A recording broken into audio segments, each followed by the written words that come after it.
Wallis Short est revenu après 10 ans passés à Londres avec son épouse et leurs 2 filles nées au Royaume-Uni.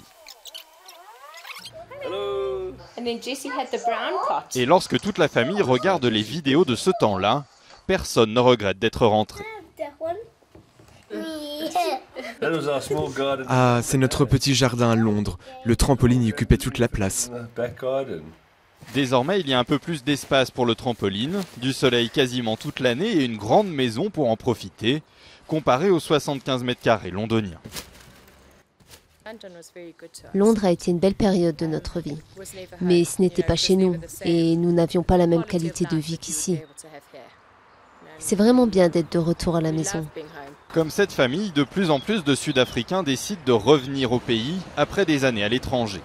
Il y a même un site internet pour les aider dans leur démarche, avec des conseils pratiques pour trouver une maison ou un travail. À la fin de l'apartheid, les candidats au départ étaient surtout blancs. 800 000 seraient partis en 10 ans, soit quasiment 20% d'entre eux. Mais ces dernières années, qu'ils soient blancs, noirs, indiens ou métis, la fuite des cerveaux concernait toutes les catégories. D'où l'idée de ce site internet pour les convaincre de revenir. Nous voulons nous concentrer sur les domaines de compétences qui manquent en Afrique du Sud. Docteurs, infirmières, spécialistes informatiques, tous ces domaines où nous avons besoin d'expertise, de leadership et d'expérience internationale pour créer des emplois et développer notre économie, ici. Wallis Short correspond parfaitement au profil. Ingénieur informatique, il a retrouvé facilement un emploi dans une entreprise locale.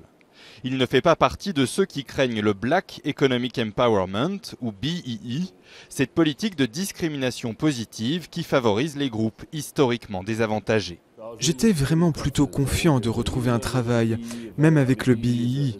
Le BEE est une option, mais pour les emplois techniques, vous ne pouvez pas les donner à des candidats BEE s'ils n'ont pas les compétences et l'expérience nécessaires.